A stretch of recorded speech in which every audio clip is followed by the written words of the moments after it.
اور ابھی 4 سال پہلے، 4 سال بھی شاید نہیں ہوں گے، 3 سال پہلے بہار کی راجدھانی پٹنہ کا ایک کھرب پتی، کھربوں میں کھیلنے والا، ہم لوگ تو کھرب کا نام لیتے ہیں نا، لیکن ان لوگوں کے پاس کھربوں پیسے ہیں. ہم لوگ ارب کا نام لیتے ہیں، ارب کا شاید منہ ہم لوگ نہیں دیکھ پائیں گے. 1 ارب کا مطلب ہوا 100 کروڑ. تو 100 کروڑ روپے کون کمائے گا؟ لوگ کروڑ پتی ہیں، ارب پتی کوئی ہیں، کھرب پتی تو لاکھوں کروڑوں میں کوئی ہے.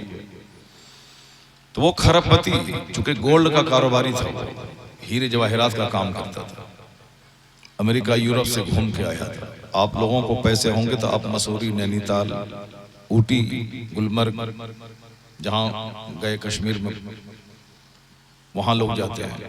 تھوڑا سا پیسہ زیادہ ہوگا تو تھائی لینڈ اور صاحب ملیشیا، سنگاپور. اس سے تھوڑا زیادہ پیسہ ہوگا تو فرانس کی راجدھانی پیرس، واشنگٹن ڈی سی. یہی کریں گے آپ، اس کے علاوہ اور کیا کر سکتے ہیں؟ وہ کھرب پتی مسوری، نینی تال نہیں بلکہ امریکہ سے گھوم کے آیا تھا. اس کو تو ایک بار جب گھوم کے آتا ہے تو 6 مہینے تک مست رہنا چاہیے کہ فورن سے گھوم کے آیا ہے، انجوائے کر کے آیا ہے. جیسے آج کل ہمارے گھر کی عورتیں عید کے دن انجوائے کرنے کے لیے وہ کپڑا خرید کرنے کے لیے جاتی ہیں بازار، شرارہ، غرارہ، پلازو، یہ وہ سب رات بھر خریدتی رہتی ہیں. شوہر کا پیسہ ہے، مارکیٹنگ وہ کر رہی ہے. غیر مسلموں کو اپنا چہرہ، اپنی کلائی، اپنا بدن سب نمائش کرتی رہتی ہیں، بھول جاتی ہیں کہ ہماری ذمہ داری کیا ہے. قرآن کہتا ہے کہ اپنے گھر میں ٹھہری رہو.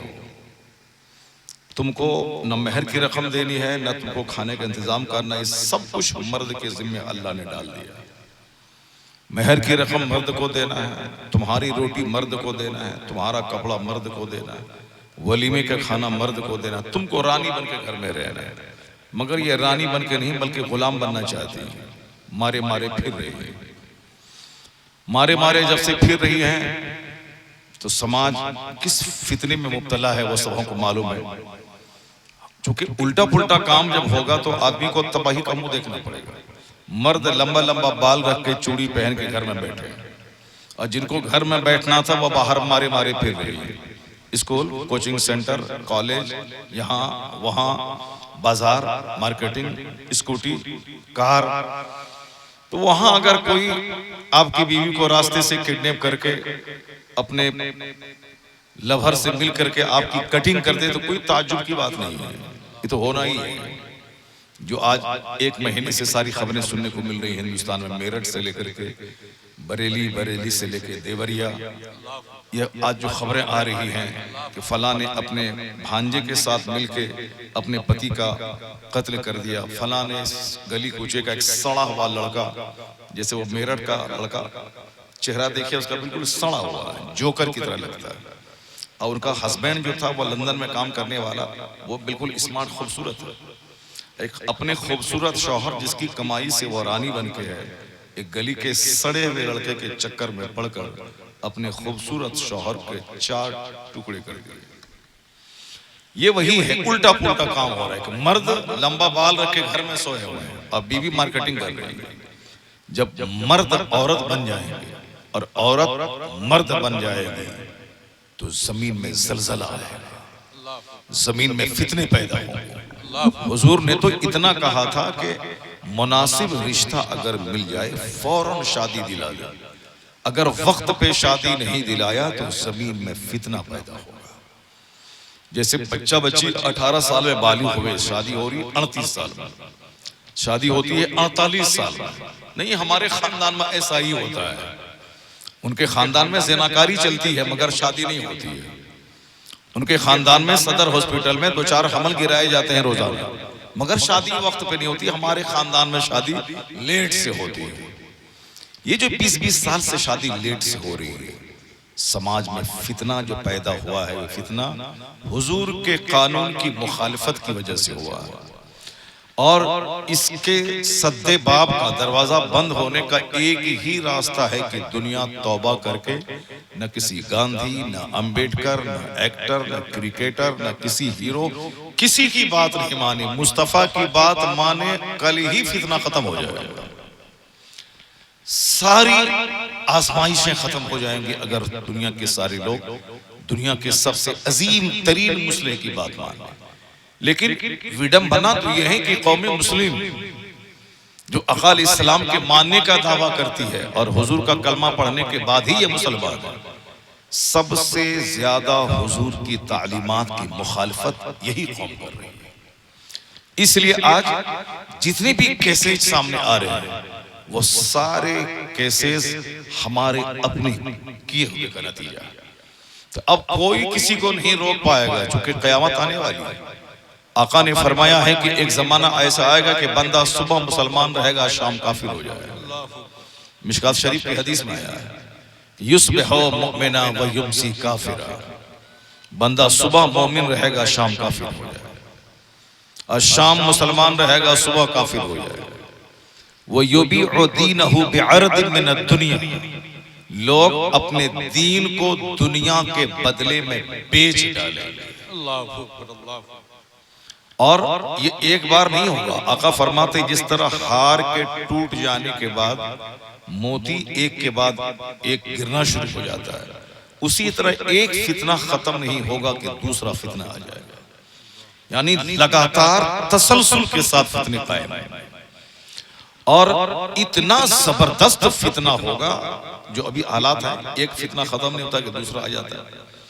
اندھیری رات سے بھی زیادہ تاریک فتنہ، لوگ قبرستان دوڑ کے جائیں گے، تمنا کریں گے کہ کاش میں مر گیا ہوتا تھا کہ یہ دن مجھ کو دیکھنے کو نہیں ملتا۔ جبکہ مرنے کی تمنا لوگ نہیں کرتے، لیکن لوگ مرنے کی تمنا کریں گے کہ کاش میں مر گیا ہوتا، یہ دن مجھ کو دیکھنے کو نہیں ملتا۔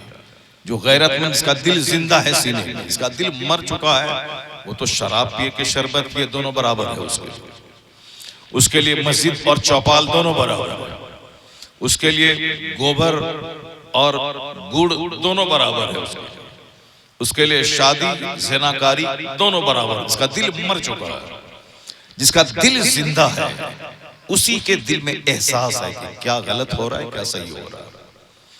غلط کو غلط کہتا ہے، صحیح کو صحیح کہتا ہے، وہ وہی کہے گا جس کا دل زندہ ہے۔ اور یہ دل زندہ ہوتا ہے حدیث قرآن سننے کی وجہ سے۔ جس طرح کھیت مر جاتا ہے، فصلیں پیدا نہیں ہوتی، جس طرح ابھی دھوپ تیز ہو رہی ہے، زمین سب جل رہی ہے، اب اس میں کچھ دن کے بعد اس کھیت کو دوبارہ کھیتی کے لائق بنانے کے لیے اس میں پانی ڈالنا پڑے گا۔ آسمان سے پانی ہوگا تو ٹھیک ہے، نہیں تو موٹر کے ذریعے زمین سے پانی نکال کر کھیت میں پٹایا جائے گا، تب وہ کھیت زندہ ہوگا، پھر اس میں دھان کی روپائی ہوگی یا کوئی دوسری فصل پیدا کی جائے گی۔ کھیت مر جاتا ہے، اس کو زندہ کرنے کے لیے پانی ڈالنا پڑتا ہے، اسی طرح یہ دل مر جاتا ہے۔ کافروں کا منہ دیکھ کر، بے نمازی کا چہرہ دیکھ کر، 24 گھنٹے دنیا کی بات کر کے یہ دل مر جاتا ہے۔ تو اس دل کو زندہ کرنے کے لیے حدیث قرآن کی نصیحت کی باتوں کا پانی اس پہ ڈالا جاتا ہے، اور جہاں حدیث قرآن کی باتیں کی جاتی ہیں مرا ہوا دل زندہ ہو جاتا ہے، آنکھیں آنسو بہانے لگتی ہیں۔ شریعت نے انتظام کیا ہے کہ ہر ہفتے میں ایک دن ویکلی ہر جمعہ کو خطبہ ہو۔ نماز جمعہ بغیر تقریر کے نہیں ہوگی، خطبہ نماز جمعہ کے ساتھ کنڈیشنڈ ہے، مشروط ہے۔ جیسے بغیر وضو کے نماز نہیں ہوتی ہے، اسی طرح بغیر خطبہ جمعہ کی نماز نہیں ہوتی۔ 1 منٹ کا صحیح خطبہ ہو رہا ہے، اس خطبہ جمعہ میں کیا کہا جاتا ہے؟ ان اللہ یأمر بالعدل والاحسان وایتاء ذی القربى وینہی عن الفحشاء والمنکر والبغی یعظکم لعلکم تذکرون۔ یہ قرآن پاک کی جامع آیت ہے، جس کے بارے میں کہا گیا ہے کہ اگر یہی آیت نازل ہوتی اور کوئی آیت نہیں بھی نازل ہوتی تو بھی قرآن کے نازل ہونے کا مقصد پورا ہو گیا ہوتا، یعنی وہ کمپلیٹ اور جامع آیت ہے۔ یہی وجہ ہے کہ عرب میں، عجم میں، امریکہ میں، آسٹریلیا میں، پوری دنیا میں جہاں مسلمان آباد ہیں، جہاں جمعہ کی نماز ہوتی ہے، ہر جمعہ کے خطبے میں اس آیت کریمہ کی تلاوت ہوتی ہے۔ اب کیوں ہوتی ہے؟ تاکہ اس کے پڑھ دینے کا مطلب ہوا کہ پورا قرآن پڑھ کے سنا دیا گیا۔ اس آیت کے پڑھنے کا مطلب ہوا کہ پورا قرآن پڑھ کے سنا دیا گیا۔ اور اس میں اللہ 3 باتوں کا حکم دیتا ہے۔ ان اللہ یأمر بالعدل والاحسان وایتاء ذی القربى۔ اللہ 3 باتوں کا حکم دیتا ہے عدل کرنے کا، عدل مطلب انصاف کرنے کا، انصاف کا مطلب جو چیز جہاں ہے وہاں رکھ دینے کا، اس کے خلاف کرنے کا مطلب ظلم ہے۔ سر، یہ پگڑی کی جگہ ہے سر، اب اس پگڑی کو اگر میں پاؤں میں ڈال دوں تو یہ ظلم ہے۔ جو غیر محل میں کسی چیز کو رکھا جائے اسی کو ظلم کہتے ہیں۔ عدل کا حکم اللہ دیتا ہے کہ پگڑی کو سر پہ رکھو، پاؤں میں نہیں، ٹوپی کو سر میں پہنو، پاؤں میں نہیں، موزہ، ساکس اور سینڈل اور چپل پاؤں میں پہنو، وہ سر پہ نہیں۔ عورتیں اپنی حد میں رہیں، مرد اپنی حد میں رہیں، اولاد اپنی حد میں رہیں، والدین اپنی حد میں رہیں، امیر اپنی حد میں رہیں، غریب اپنی حد میں رہیں، علماء کرام اپنی حد میں رہیں، عوام اپنی حد میں رہیں، یعنی سارے لوگ اپنی اپنی حدوں میں رہیں، حد سے تجاوز نہ کریں، اسی کا نام عدل ہے۔ اور اس میں دنیا بھر کی ساری اچھائیاں جمع ہیں۔ عدل کا حکم دیتا ہے اللہ، اس کا مطلب ہے تمام اچھائیاں اس میں جمع ہیں۔ اور دوسری چیز احسان کا حکم دیتا ہے، احسان کا یعنی خوب کثرت سے نیکیاں کرنے کا۔ اللہ رب العزت سے ہر وقت ہمیشہ ہر پل ڈرتے رہنے کا۔ 5 اسٹار ہوٹل میں رہیں یا مکئی کے کھیت میں رہیں، یا رات کے سناٹے میں رہیں یا دن کے اجالے میں رہیں، یا گنے کے کھیت میں رہیں یا چوراہے پہ رہیں، ہمیشہ اللہ سے ڈرے۔ احسان کا مطلب یہ ہے کہ اس طرح عبادت کرو اللہ کی کہ کأنک ترا، گویا تم اللہ کو دیکھ رہے ہو۔ اور اگر یہ تصور نہیں جم پائے تو یہ تصور کرو کہ اللہ مجھے دیکھ رہا ہے۔ پہلا تصور تو کہ تم سمجھو کہ میں اللہ کو دیکھ رہا ہوں۔ جب ایک بندہ یہ جان لے کہ میں حاکم کو دیکھ رہا ہوں تو حاکم کے سامنے وہ جرم کرنے کی ہمت نہیں کر پائے گا۔ لیکن اللہ تو احکم الحاکمین ہے۔ جب بندہ یہ جان لے کہ میرا رب ہمیشہ مجھ کو دیکھ رہا ہے تو کبھی کرائم نہیں کرے گا، کبھی جرم نہیں کرے گا، چونکہ اللہ دیکھ رہا ہے۔ جو سزا دینے والا ہے، جو جہنم کی آگ تیار کر کے رکھا ہے، وہ مجھ کو دیکھ رہا ہے۔ اور جو ہماری نیکیوں کا انعام دینے کے لیے جنت کا باغ بنا کے رکھا ہے، وہ مجھ کو دیکھ رہا ہے۔ جو پانی کی ایک بوند سے مجھ کو پیدا کیا ہے وہ مجھے دیکھ رہا ہے۔ جو ماں کے پیٹ میں ماہواری خون روک کر میری غذا کا انتظام کیا ہے وہ میرا خدا دیکھ رہا ہے۔ جو باپ کی شرمگاہ سے منی کا قطرہ نکال کے پھر ماں کی شرمگاہ سے پیٹ سے نکال کے ایسی ناپاک جگہوں سے مجھ کو نکال کے دنیا میں رکھا، وہ خدا مجھ کو دیکھ رہا ہے۔ جب میں ماں کے پیٹ میں رہا تو ناپاک خون پیتا رہا، اور جب میں ماں کے پیٹ سے نکلا تو ماں کی خشک چھاتی میں اسی خون کو دودھ بنا کے اللہ نے میری خوراک کا انتظام کر دیا۔ وہی رب ہے جس نے خون کو دودھ بنا کے مجھ کو پالا، وہی رب ہے جو ماں کے پیٹ میں خون کو روک کے نلی کے ذریعے بدن میں خون پہنچا کے میری غذا کا انتظام کیا۔ اس پیٹ میں جہاں آکسیجن نہیں ہے، ماں بندہ 9 مہینے تک کیسے زندہ رہتا ہے؟ وہی رب ہے جو مجھے ہمیشہ دیکھتا ہے، وہی رب ہے جو میرے ہر کام کی خبر رکھتا ہے۔ یہ تصور گہرا جائے تو بندہ جرم کرنے سے پہلے تھرا جائے گا، جرم کرنے سے پہلے اس کے رونگٹے کانپ جائیں گے۔ 5 اسٹار ہوٹل میں کوئی نہیں میرے گاؤں سماج کا ہے جہاں کوئی دیکھے اور مجھ کو برائی پہ ملامت کرے، لیکن اس بند کمرے میں بھی یہ احساس ہے کہ میرا خدا مجھ کو دیکھ رہا ہے۔ یہ اتنا زبردست تصور ہے کہ نہ رہے امریکہ کی آرمی، نہ رہے ہندوستان کی کچہری، نہ رہے کوئی فورس، صرف یہ تصور رہے کہ میرا رب مجھ کو دیکھ رہا ہے، 99% دنیا سے کرائم کا خاتمہ ہو جائے گا۔ اسلام اسی کو مضبوط کرنا چاہتا ہے، اسلام اسی پوائنٹ کو دل میں بٹھانا چاہتا ہے۔ کل تک جب تک مسلمان یہ سمجھتے تھے کہ میرا خدا مجھ کو ہر وقت دیکھ رہا ہے، گناہ کرنے سے شرماتے تھے۔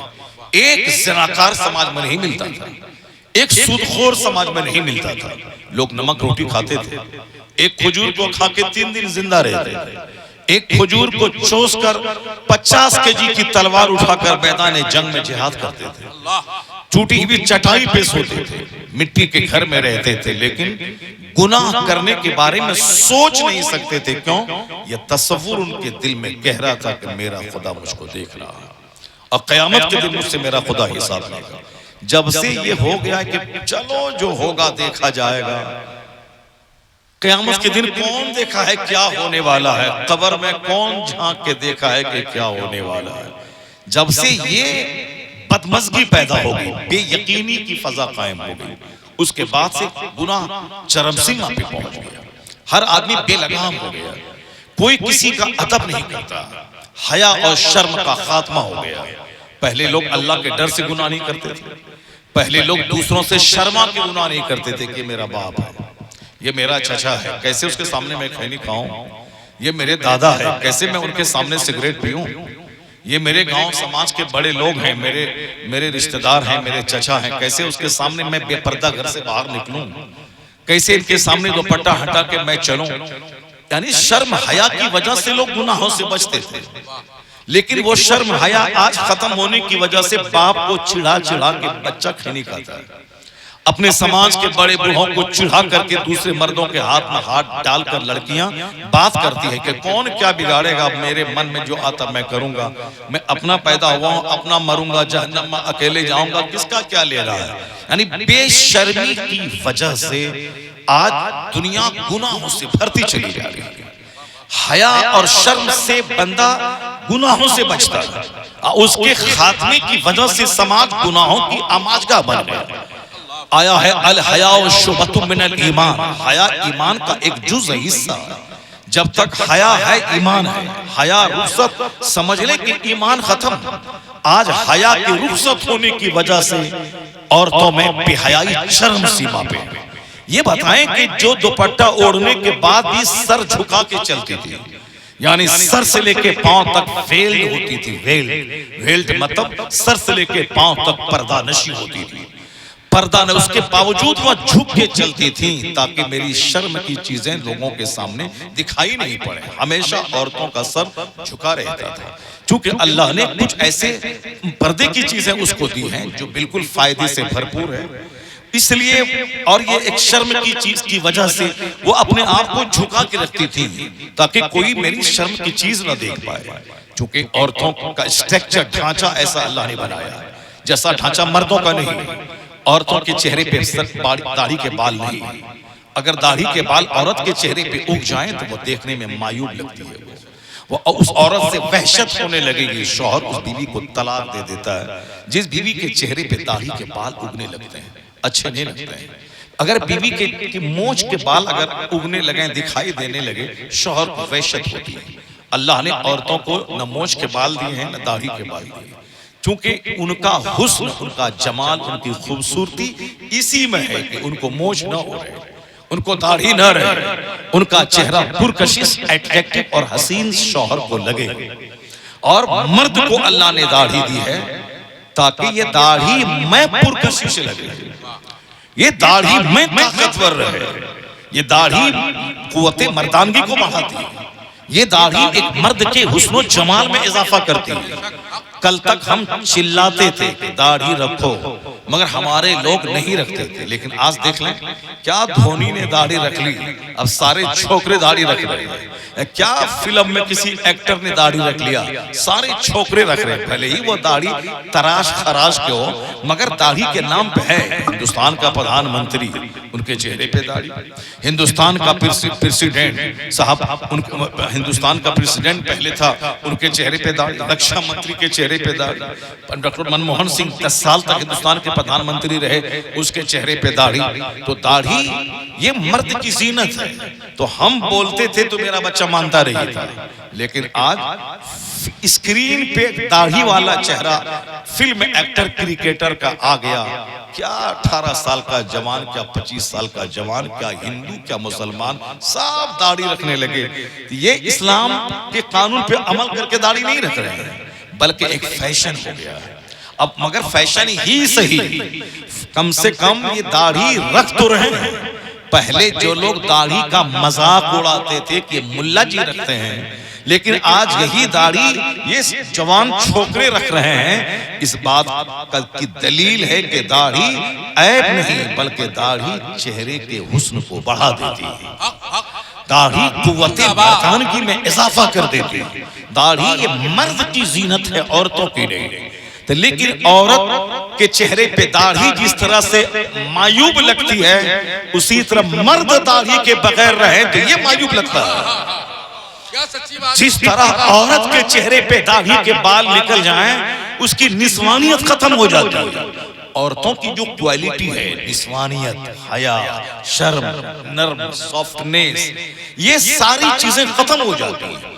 جو مرد کو لبھانے والی، مرد اس کے قریب جاتا ہے، ان سے ملتا ہے، بچے پیدا ہوتے ہیں. ہم ہیں یا آپ ہیں، کوئی باپ کے پیٹ سے نہیں پیدا ہوئے. ہم لوگ سارے لوگ ماں کی شکم سے پیدا ہوئے.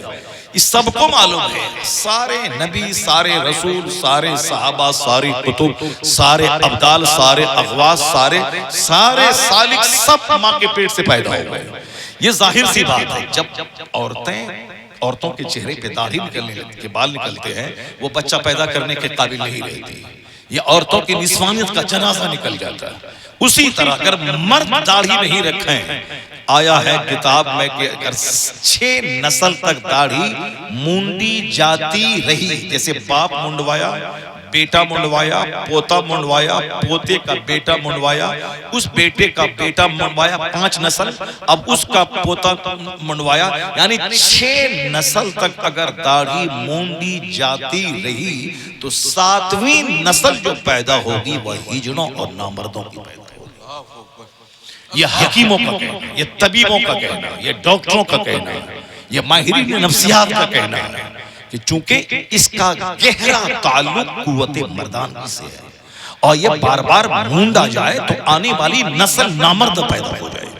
اس لیے داڑھی سنت ہے اور داڑھی مرد کی زینت ہے. لیکن ذرا حالات دیکھ لیں کہ صاحب عورتوں کے لمبے بال یہ ان کے لیے حسن کا ذریعہ، مرد کے لمبے بال کمر تک رکھیں یہ ان کے لیے عیب ہے. لیکن اب مرد عورتوں کی طرح لمبے بال رکھ رہے ہیں اور عورتیں بال کٹوا کے یہ مرد بننا چاہ رہی ہیں. عورتیں ان عورتوں پہ لعنت کی گئی ہے جو مرد سے مشابہت رکھیں، جوتا میں، کپڑے میں، کلر میں، بال کے رکھنے میں، کسی میں مرد کی نقل نہ ہو. اگر مرد کی نقل عورتیں کریں گی تو اس پہ لعنت ہے اللہ کے فرشتوں کی، اور اس مرد پہ بھی لعنت ہے جو مرد عورتوں کی نقل کرے. عورتوں کی نقل کا مطلب داڑھی مونڈ لیں یہ عورتوں کی نقل ہے، مونچھ مونڈ لیں یہ عورتوں کی نقل ہے. آج کل بہت سارے لوگ مونچھ مونڈتے ہیں، حالانکہ حدیث میں مونڈنے کا لفظ میرے خیال سے کہیں نہیں آیا. یہ آیا ہے قص الشواری، مونچھ کو کٹاؤ، وعف اللحى، داڑھی کو بڑھاؤ. داڑھی بڑھاؤ، مونچھ کٹاؤ. کٹانے کا مطلب یہ نہیں کہ اس کو مونڈ لو. جو داڑھی مونچھ کٹاتا ہے، جیسے میری مونچھ ہے آپ دیکھ لیں اس کو، اگر اسی مونچھ کو میں مونڈ لوں تو ایسا لگتا ہے جیسے اس نے چہرے کو بگاڑ دیا. مونچھ کو مونڈنے سے چہرہ بالکل بدرنگ اور بدنما ہو جاتا ہے. چاہے ہمارے گروپ کا کوئی آدمی مونڈے، چاہے تبلیغی وہابی دیوبندی نجدی مونچھ کو مونڈے، دیکھنے میں برا لگتا ہے. چاہے ہماری اس میں سے کسی تحریک کا آدمی مونڈ لے، دیکھنے میں کتنا برا لگتا ہے. حدیث میں آیا ہے مونچھ کٹاؤ داڑھی بڑھاؤ. مونچھ کٹاؤ، آگے سے کٹاؤ، کافروں سے مشابہت نہ ہو، یہود و نصارہ سے مشابہت نہ ہو، ہندوستان میں سکھوں سے مشابہت نہ ہو. مونچھ کٹاؤ داڑھی بڑھاؤ. یہ اب داڑھی بڑھانے کا مطلب یہ نہیں کہ پیٹ تک بڑھا لیں تاکہ ہر کام میں دشواری ہو جائے، نہیں، بلکہ اس کی بھی ایک حد، ایک لیمیٹیشن ہے. یعنی 4 ایک مشت تک داڑھی رہی، اس کے آگے داڑھی کے بال کاٹ لیے جائیں. اور ایک مشت کے آگے داڑھی جتنی لمبی ہوتی جائے گی عقل گھٹتی چلی جائے گی. اور یہ بالکل فلسفر کا کہنا ہے، حکیموں اور طبیبوں کا کہنا ہے. بہت سارے لوگ داڑھی بڑھاؤ کے چکر میں اتنا بڑھا دیا کہ یہاں پیٹ تک داڑھی لگایا، اور پھر اس کو کتنی پریشانی ہوتی ہوگی استنجا کرنے میں یہ تو وہی جانتا ہوگا، مگر مجبور ہے کہ اس کا مولوی بتا دیا ہے کہ داڑھی بڑھاؤ چاہے پیر تک داڑھی چلی جائے، کٹانا نہیں ہے. چلو تمہارے مولوی نے مصیبت میں ڈال دیا، اور ہمارے بزرگوں نے ہمارے لیے راحت کا سامان دیا کہ داڑھی بڑھاؤ مگر یک مشت سے آگے مت بڑھاؤ، اور آگے داڑھی یک مشت سے ہو تو اس کو کاٹ لو ورنہ لمبی ہوتی جائے گی، عقل تمہاری گھٹتی چلی جائے گی. تو ایک حد ہے، داڑھی کی ایک حد ہے، مونچھ کی ایک حد ہے. یہ عورتوں کو اللہ نے نہیں دیا ہے. مرد کی زینت اس میں ہے. مونچھ رکھ کے مرد کی خوبصورتی ہے، داڑھی بڑھائے مرد کی خوبصورتی ہے. تو جس دن مرد داڑھی مونچھ مونڈ لیں یہ عورتوں کی طرح ہو جائیں گے. جس دن عورتیں مردوں کی طرح بال رکھیں، مردانہ جوتا پہنے، اس دن عورتوں کی کوالٹیز ختم ہو جائے گی. پھر کیا ہوگا؟ وہی ہوگا کہ مرد مردوں سے شادی کرنے لگیں گے، عورتیں عورتوں سے شادی کرنے لگیں گی.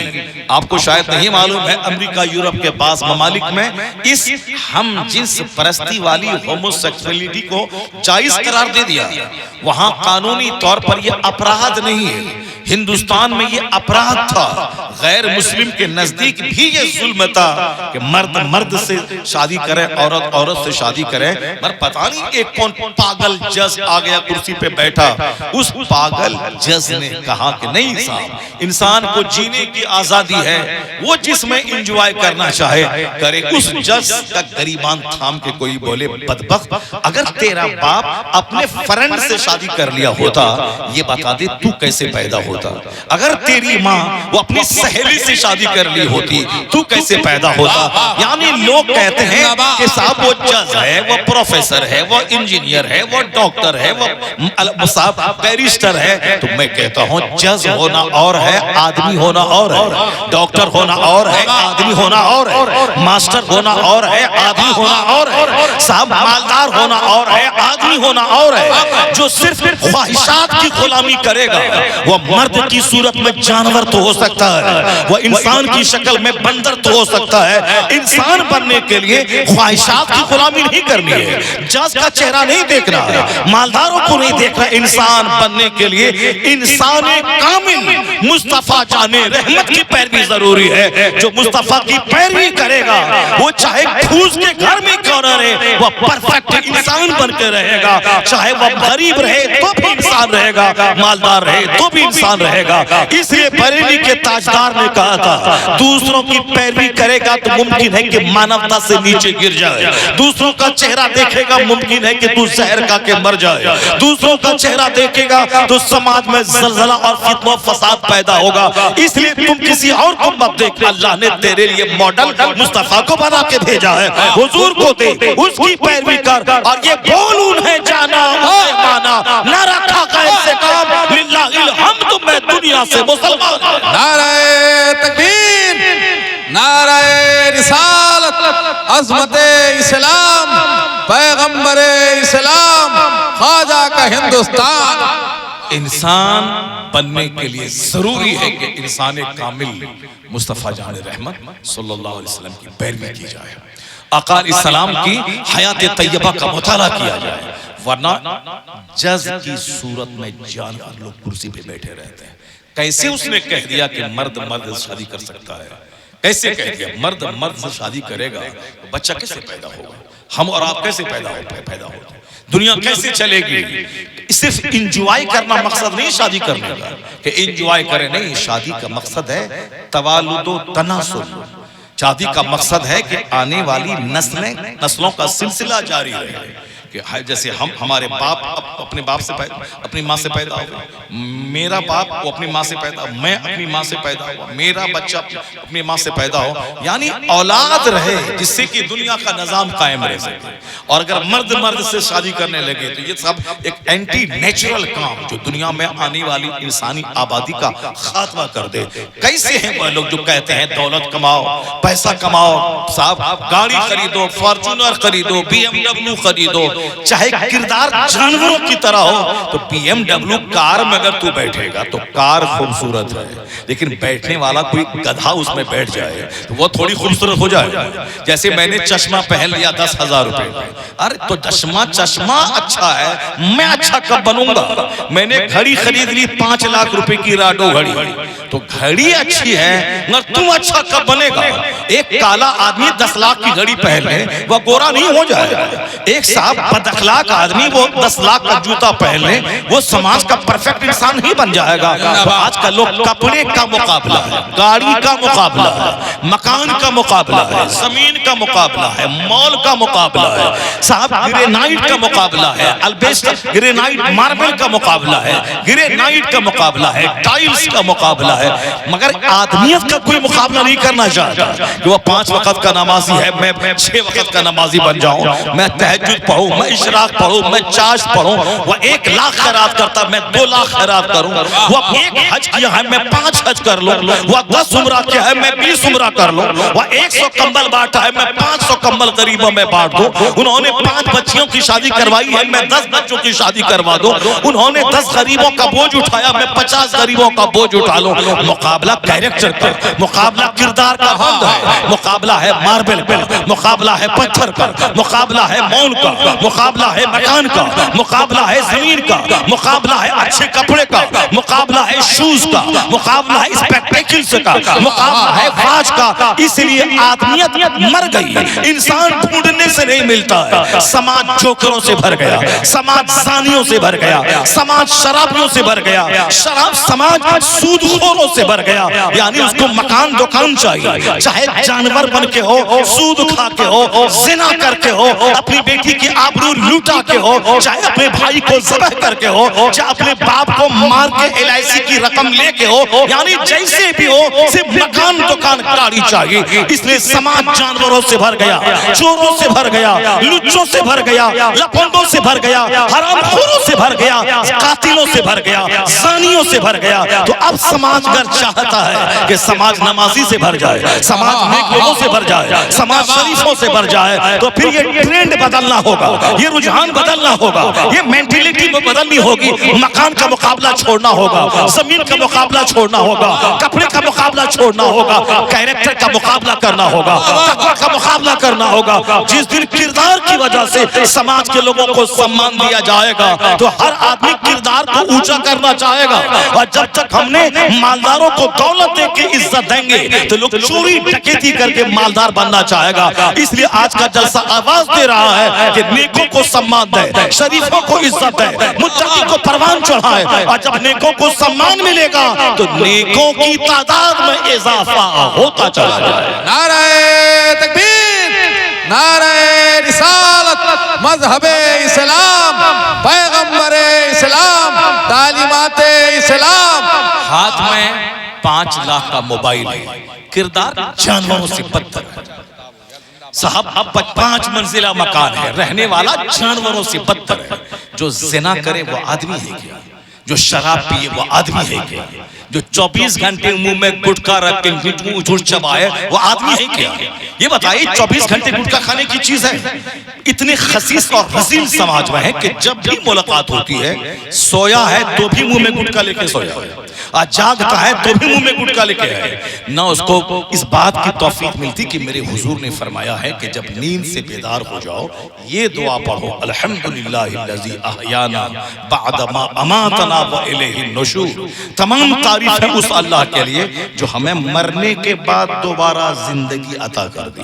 نیند موت اصغر کا نام ہے، جیسے آپ ہم کو نیند آ گئی تو اب نیند آئے گی گلا کاٹ دے گا تو آپ کو پتہ نہیں چلے گا۔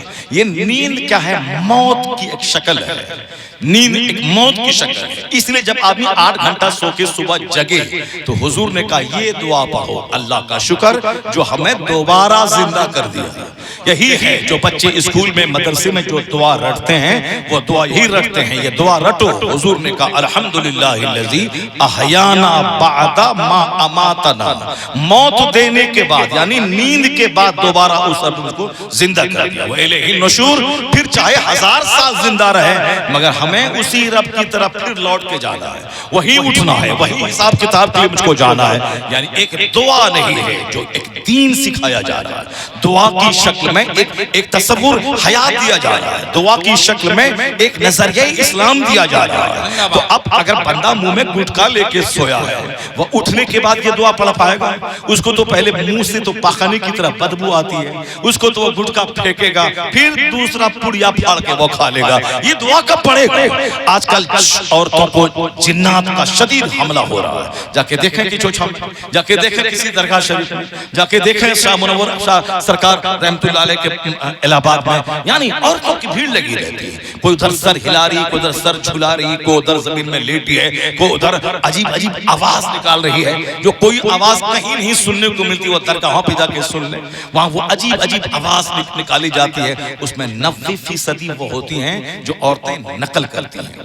وہ عورتیں اس میں صرف جھوٹے اور جھوٹ کا تماشا کر رہی ہیں. 10% ہوتی ہیں جس کو حقیقت میں شدید جنات کا حملہ ہوتا ہے.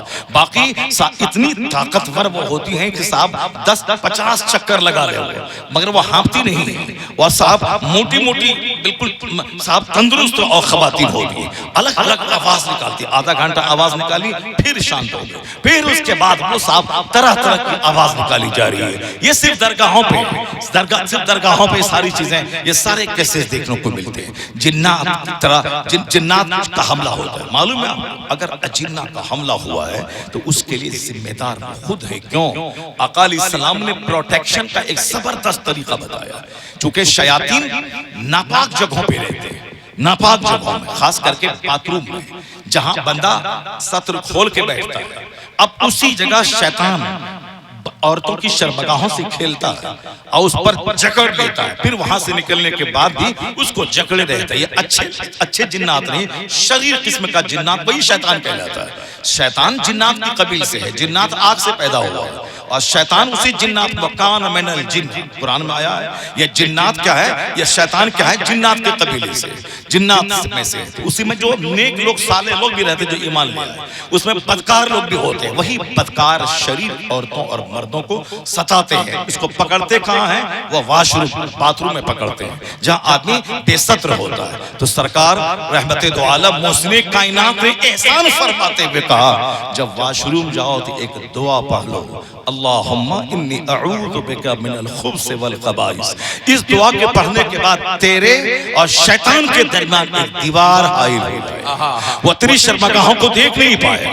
آج کل مکان دکان کا مقابلہ ہے. کوئی اپنے بچوں کو دعا یاد نہیں کرواتا ہے, کوئی اپنے بچوں کو بتاتا نہیں کہ میرے لال کھانے سے پہلے بولو بسم اللہ الرحمن الرحیم, بولو بسم اللہ الذی لا یضر مع اسمہ شیء فی الارض ولا فی السماء وهو السمیع العلیم. اگر یہ دعا پڑھ لیا تو زہر بھی کھانے میں کیوں نہ ہو, وہ زہر اثر نہیں کرے. یہ دعا پڑھ لے. زمین دینا ہے بیٹا کو, مکان دینا ہے بیٹا کو, IAS آفیسر بنانا ہے بیٹا کو, اس کو فزکس کیمسٹری بائیولوجی پڑھا کر کے اس کو سائنٹسٹ بنانا ہے بیٹا کو. چاہے سائنٹسٹ بننے کے بعد وہ کھڑے کھڑے شیطان کی طرح چائے پیے, شیطان کی طرح پانی پیے, شیطان کی طرح چل چل کر کے وہ بفے سسٹم میں شادی بیاہ میں وہ کھانا کھائے, وہ کھڑے کھڑے کھائے, پاخانہ بھی کھڑے کھڑے کرے, کھانا بھی کھڑے کھڑے کھائے, کچھ بھی کرے, مگر وگیان پڑھنا ہے, ویگیانک بننا ہے, سائنٹسٹ بننا ہے. کھانے کا طریقہ نہیں, سائنٹسٹ بننا ہے. تو بچہ سائنٹسٹ بن گیا مگر کھانے کا طریقہ نہیں آیا, سونے کا طریقہ نہیں آیا, باتھ روم جانے کا طریقہ نہیں آیا. یہ بتا دیں کہ حدیث میں کیا آیا ہے. آقا فرماتے ہیں ما نہل والد ولدہ من نحل افضل من ادب حسن.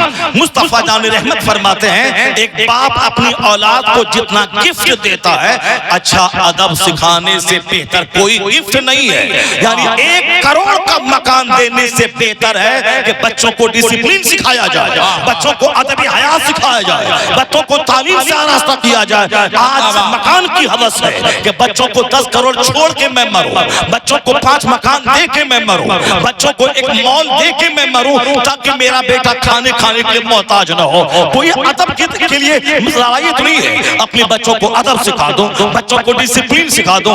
حضور کہتے ہیں جتنا گفٹ تم بچوں کو دیتے ہو, چاہے 50 کروڑ کا گفٹ, چاہے زیورات کا گفٹ, چاہے مکانات کا گفٹ, چاہے مال دکان کا گفٹ, کوئی گفٹ اچھا ادب سکھانے سے بہتر نہیں ہے. 1 کروڑ کا مکان دینے سے بہتر ہے کہ بچوں کو مصطفیٰ کی سنت سکھا دیں, اس کو ادب سکھا دیں, اس کو علم سکھا دیں, اس کو انسان بنا دیں. وہ کرائے کے گھر میں رہے گا, جانور نہیں انسان بن کے رہے گا. اور جہاں انسان رہتا ہے اس کی زیارت کے لیے آسمان سے فرشتہ نازل ہوتا ہے. حق زندہ باد, زندہ.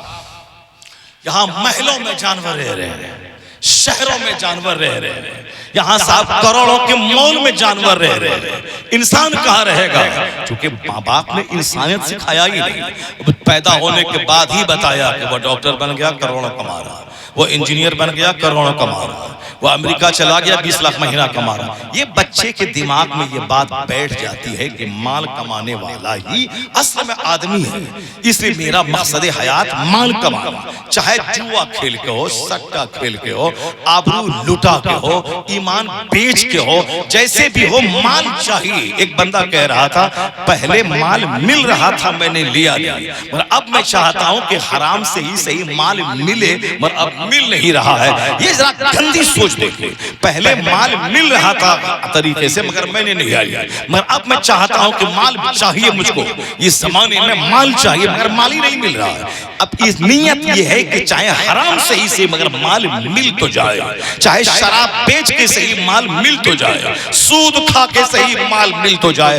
یہی جنون آج عورتوں میں چھا گیا ہے، وہ گروپ کا لون والا کاروبار چل رہا ہے کہ صاحب روزانہ ہفتے میں ایک بار جمع کرنا ہے، مہینے میں 10-20 ہزار پہ لے لینا ہے، اور روزانہ کچھ نہ کچھ جمع کرتے رہنا ہے ایک ہفتے میں۔ اب اسی میں صاحب جوان لڑکے گھوم رہے ہیں، عورتوں کے بیچ میں بیٹھ رہے ہیں، عورتیں سوچتی ہیں کہ ہم کو دینا پڑ رہا ہے 100 روپے مگر ایک بار 10 ہزار پہ آ تو جا رہا ہے۔ وہ نہیں سمجھ رہی ہیں کہ ایک اجنبی مرد کتنوں کی آبرو لوٹ چکا ہے اسی لون والے سسٹم کو دیکھ کر، اسی عورتوں کے بیچ میں جو گروپ سموہ کا جو لون چل رہا ہے اس کے ذریعے سے کچھ نہیں، یہاں تک کہ آج قسط جمع کرنا ہے مگر مال آج نہیں ہے، مال ہے تو اب وہ سامنے خوبصورت نوجوان کہتا ہے کہ بہن میں جمع کر دیتا ہوں، اب وہ مال جمع کیا، اب یہ اس سے مسکراہٹ بیچ کے اس کا استقبال کر رہی ہے، اب ان کے فون پہ وہاں حاضر ہو رہی ہے، اب اس طریقے سے شوہر رہے اپنے گھر میں سویا ہوا، یہ ان کے ساتھ میں بھاگ کے مستیاں مسوری اور نینی تال میں کر رہی ہے۔ یعنی ایک سود کھانے کا مزہ صرف مال کی وجہ سے،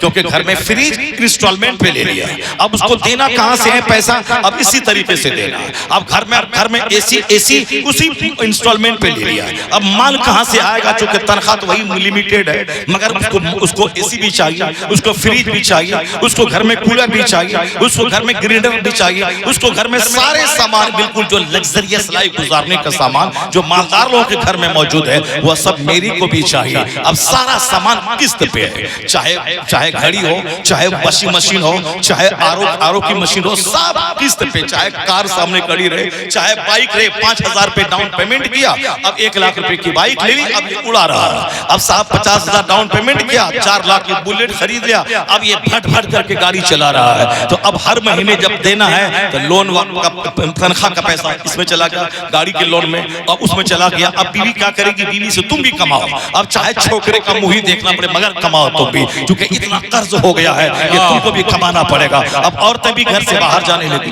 عورتیں بھی آبرو بیچ کے صاحب وہ آفیسز میں کام کرنے لگی، اب آفیسز میں عزت کا سودا ہو سب چلے گا مگر مال چاہیے۔ ایک مرد کے سامنے اس کی بیوی کے ساتھ اجنبی آدمی زنا کر رہا ہے مگر یہ اندر سے ضمیر اتنا مر چکا ہے کہ سب کچھ چلے گا مگر مال چاہیے، تو وہ کون سا مال ہے جو عزت بیچ کے ہو، جو شراب بیچ کے ہو، جو سود کھا کے ہو۔ اس لیے آج جو سماج جانوروں سے بھر گیا، لوچوں سے بھر گیا، یہ مال کی چاہت کی وجہ سے آیا تھا۔ بزرگوں نے کہا تھا الدنیا جیفۃ وطلابها کلاب، یہ دنیا مردار ہے، اس کے طلبگار کتے ہیں، اور حضور نے کہا تھا یہ دنیا فتنہ ہے، آزمائش ہے۔ آقا نے کہا تھا الدنیا زور لا یحصل الا بالزور، یہ دنیا دھوکہ ہے اور بغیر دھوکے کے حاصل نہیں ہوتی ہے۔ آقا نے کہا تھا جب صبح کرو تو شام کا انتظار مت کرو، اور شام کرو تو صبح کا انتظار مت کرو۔ آقا نے کہا تھا اگر اس دنیا کی اہمیت مچھر کے پر کے برابر ہوتی تو 1 گھونٹ پانی اللہ کافروں کو نہیں دیتا۔ یعنی یہ دنیا اس قدر ذلیل اور سستی ہے کہ اللہ کو گالی دینے والوں کو اللہ ارب پتی کھرب پتی بنا رہا ہے۔ 1 گھونٹ پانی تک نہیں دیتا کافروں کو۔ اگر دنیا کا مہتو مچھر کے پر کے برابر، لو کانت الدنیا عند اللہ جناح بعوضہ ما سقا کافرا منہا شربۃ ماء۔ حدیث میں آیا ہے یہ دنیا جس کے لیے بے چین ہو تم، اگر یہ دنیا مچھر کے پر کے برابر بھی ویلو رکھتی تو اللہ کافروں کو ایک گھونٹ پانی تک نہیں دیتا.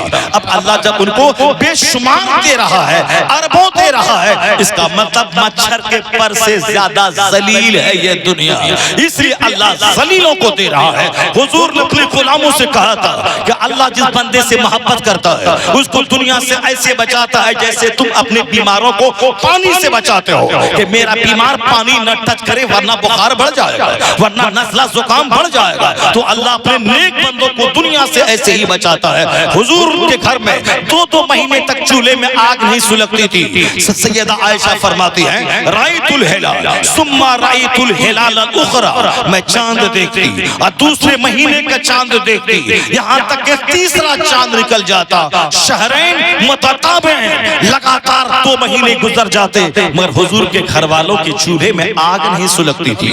پوچھا گیا کہ امی جان گزر بسر کیسے ہوتا تھا؟ جواب ملا الا السودان, 2 کالی چیزوں سے, التمر والماء یعنی کھجور اور پانی, اسی سے گزر بسر ہوتا تھا. البتہ پڑوس میں ایک شخص تھا جو کبھی کبھار بکری دوہ کر بکری کا دودھ مصطفیٰ جان رحمت کی بارگاہ میں پیش کر دیتے تھے, تو حضور وہ دودھ خود نہیں پی کر میری طرف بڑھا دیا کرتے تھے. یہ آقا علیہ السلام کے گھر کا ماحول تھا. سرکار حضرت عمر فاروق حضور کے گھر میں داخل ہو گئے. سرکار چٹائی پہ آرام فرما رہے تھے, صرف لنگی تہبند تھی اور چادر نہیں تھی, اسی بغیر بستر والی چٹائی پہ سوئے, اور سارے نشانات آقا علیہ السلام کے جسم لطیف پر سارے چٹائی کے نشانات ابھر آئے. عمر فاروق رونے لگے. آقا نے فرمایا کہ اے عمر کیا چیز تم کو رولا رہی ہے؟ کہا سرکار آپ کی سادگی مجھ کو رولا رہی ہے. یا روم کے بادشاہ یا ایران کے بادشاہ یہ عیش اور آرام کے ساتھ ریشم و کمقاب کے بستر پر ہے, ریشم پہنے, اور ساری کائنات کا مالک و مختار, عرب و عجم کا تاجدار, محبوب پروردگار, اس سادگی سے بستر پہ سوئے کہ چٹائی کے نشانات جس میں پاک بھر آئے. حضور اٹھ کر بیٹھ گئے. کہا اے عمر کیا تم اس بات سے خوش نہیں ہو کہ میں نے دنیا داروں کے لیے چھوڑ دیا ہے, اپنے لیے آخرت کو پسند کر لیا ہے, اپنے لیے آخرت کو میں نے پسند کر لیا ہے. اے مسلمان, آج جو میری بیٹیاں غیروں کے ساتھ بھاگ رہی ہیں, مقصد حیات خواہشات لذت اور مال, آج جو میرا بیٹا ایمان بیچ کر کافروں کے ساتھ بھاگ رہا ہے, نوکری کے چکر میں ایمان بیچ رہا ہے, اصول کا خون کر رہا ہے, جانوروں سے بدتر کام کر رہا ہے, وہ ریلوے کا ڈبہ لوٹ رہا ہے, وہ بینک کا ATM لوٹ رہا ہے, چور ڈکیت بن رہا ہے, ہمارا بچہ آتنکوادی بن رہا ہے, کیونکہ ہم نے اس کو حضور کی حدیث نہیں سکھائی, سرکار کی زندگی نہیں بتائی, ہم نے اس کے سامنے دنیا داروں کی زندگی رکھ دی, فلم کے ایکٹر کی, نیتا کی, کافروں کی, سماج کے حرام خور مالداروں کی زندگی ہم نے رکھ دی. اس لیے آج میرے بیٹے میرے ہاتھ سے نکل گئے, میری بیٹیاں میرے ہاتھ سے نکل گئی, میری بیویاں مجھ کو چھوڑ کر کے غیروں کے ساتھ بھاگ رہی ہے, 4 بچے کی ماں وہ دوسروں کے ساتھ بھاگ رہی ہے, وہاں مال کام کر رہا ہے, میرے شوہر کے پاس مال نہیں ہے, اور سماج کا وہ چھوکرا لاکھوں کی لالچ دلا کے اس کو لے کے بھاگ کے جا رہا ہے. یہ مال کی چاہت کو دل سے نکالنا ہوگا, کیونکہ حضور کے گھر میں سادگی ہے, چولہے میں آگ نہیں ہے. آقا علیہ السلام نے کہا کہ دنیا میں اس طرح رہو جیسے ایک مسافر رہتا ہے, اجنبی رہتا ہے. حضور کو دیکھو گے تو غریبی میں ایمان بھی بچے گا, کردار بھی بچے گا, رہے گا مٹی کا گھر, ایمان اتنا اسٹرانگ رہے گا کہ روم بھی ہلے گا, ایران بھی ہلے گا, ساری دنیا میں مصطفیٰ کے غلاموں کا سکہ چلے گا. نعرہ تکبیر, نعرہ رسالت, عظمت اسلام, پیغمبر اسلام. اس لیے دین کو سننا ہوگا, دین سیکھنا ہوگا, اور مصطفیٰ سراپا دین ہے, آقا علیہ السلام سراپا دین ہے, اللہ کی سرتابہ قدم شان ہے. یہ انسان ہے, انسان وہ انسان ہے. یہ قرآن تو ایمان بتاتا ہے انہیں, ایمان یہ کہتا ہے میری جان ہے. ہوتے کہاں خلیل و بنا کعبہ و منا, لولاک والے صاحبی یہ سب تمہارے گھر کی ہے. وہ جو نہ تھے تو کچھ نہ تھا, وہ جو نہ ہو تو کچھ نہ ہو, جان ہے وہ جہان کی جان ہے تو جہان. آج ضرورت ہے کہ اپنے بچوں کو کیمسٹری سے زیادہ حضور کی لائف سٹوری سنائیں.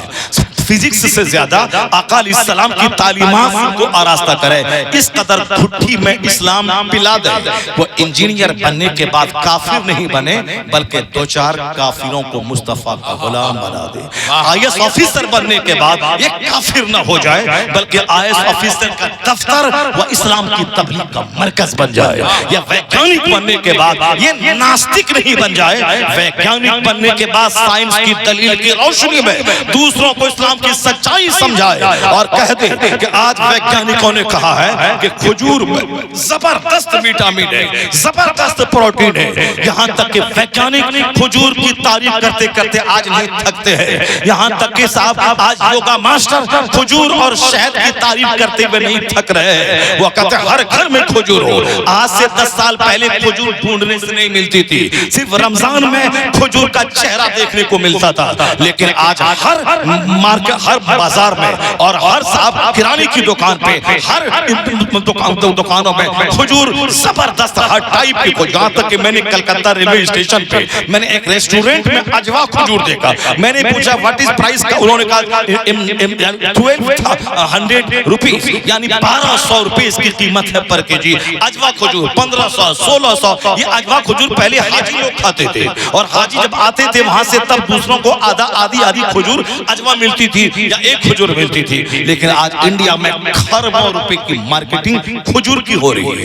اب میں نے لکھنؤ میں ایک منڈی کو دیکھا، کھجور ویلی، یعنی ویلی آف ڈیٹس، کھجور کی ویلی، اتنے اندر گھسا، اتنے ویرائٹیز کھجور کے، جس طرح دکان مکہ مدینہ کی گلیوں میں سجی ہوتی ہیں کھجور کی، اس طرح کی دکان لکھنؤ میں نے منڈی میں دیکھا۔ میں نے کچھ کھجور، میں نے اس سے لمبی کھجوریں میں نے خریدی۔ یہ بتائیے کہ آج ہم سے زیادہ غیر مسلم کھجور کھا رہے ہیں، کیوں؟ اس لیے کہ ویگیانک کھجور کی افادیت پہ باتیں کر رہے ہیں، اس میں یہ فائدہ ہے، اس میں یہ جسمانی فائدہ ہے۔ 2 کھجور کھا لیں، دن بھر آپ مست رہے، دن بھر میں آپ کے بدن کو جو کچھ چاہیے، کیلوری چاہیے، پوٹیشیم چاہیے، وٹامن چاہیے، آپ کے جسم کو سالٹ چاہیے، آپ کے جسم کو شوگر چاہیے، وہ ساری چیزیں کھجور میں موجود ہیں۔ شہد بہترین علاج ہے بیماریوں کا، اس شہد میں بے شمار پھلوں کا رس جو شہد کی مکھی کے ذریعے ملتا ہے، اس میں 1000 بیماریوں کے علاج ہے شہد میں۔ یہ پہلے شہد کو مسلمانوں کی خوراک مانا جاتا تھا، لیکن آج یہ شہد مجھ سے زیادہ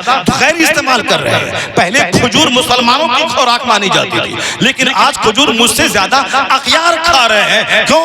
ویگیانکوں نے اس کے فائدے پر گفتگو شروع کر دی ہے۔ اگر زندہ رہنا ہے، ہیلدی رہنا ہے، برین کو تر و توانا رکھنا ہے، تو پھر یہ کھجور اور شہد کا استعمال کیا جائے۔ میں کہتا ہوں اے مسلمان ڈی ایم، اے مسلمان ماسٹر، اے مسلمان ٹیچر، تم دوسروں کا چڈی لے کے گھوم رہا ہے، تم دوسروں کا پیانو لے کے گھوم رہا ہے، تم دوسروں کا برتھ ڈے پارٹی میں کیک کاٹ رہا ہے، تم دوسروں کا ہاف چڈی پہن کے بچوں کو اسکول چھوڑنے جا رہا ہے، تیری بہن بیٹیاں وہ ہاف چڈی پہن کر کے سماج میں مارکیٹنگ کرنے جا رہی ہے، اور وہ لوگ کھجور کھا رہے ہیں، شہد چاٹ رہے ہیں، ان کی عورتیں صبح سویرے واکنگ کر رہی ہیں، ان کے مرد صحت ہیلدی زندگی گزارنے کے لیے فاسٹنگ کر رہے ہیں، یہاں تک کہ امریکہ کا سائنٹسٹ کہتا ہے observe fast you will be healthy، fasting کرو ہیلدی ہو جاؤ گے۔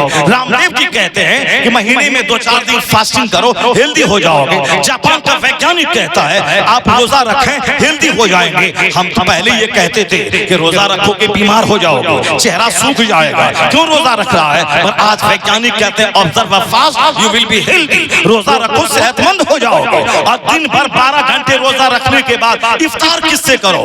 دن بھر آدمی پانی نہیں پیا، دن بھر کھانا نہیں کھایا، دن بھر آدمی کے بدن کو جو چیز چاہیے وہ نہیں ملا۔ پیغمبر اعظم نے 1400 سال پہلے کہا تھا افطار کھجور سے کیا کرنا، چونکہ 12-15 گھنٹے بھوکا رہنے کے بعد بدن کو جو چیزیں چاہیے وہ ساری چیزیں کھجور سے حاصل ہو جائیں گی۔ پتہ یہ چلا کہ ویگیانکوں کو آج پتہ چلا کھجور میں طاقتوں کا بھنڈار چھپا ہوا ہے، اس لیے وہ لوگ کھا رہے ہیں۔ اگر میرا بیٹا مصطفیٰ کو پڑھے، حضور کی تعلیمات کو پڑھے، وہ بیرسٹر بن کے اسلام کا مبلغ بن جائے گا، وہ ڈی ایم بن کے اسلام کا مبلغ بن جائے گا، ہماری بیٹیاں اسلام پڑھ کے مبلغہ بن جائیں گی، وہ ایمان کا سودا نہیں کریں گی۔ اگر کوئی ظالم اس کو حسن دکھا کے، پیسہ دکھا کے ایمان لوٹنا چاہے تو میری بیٹیاں کہیں گی تیرے چہرے پہ تھوک دوں گی، وہ اسلام کا سودا نہیں کروں گی۔ اسلام لاجواب، قرآن لاجواب، مصطفیٰ لاجواب، مصطفیٰ کا پیغام لاجواب، اس پیغام لاجواب مذہب کو چھوڑ کے میں کہاں جاؤں؟ کنواری رہ جاؤں گی مگر اسلام کا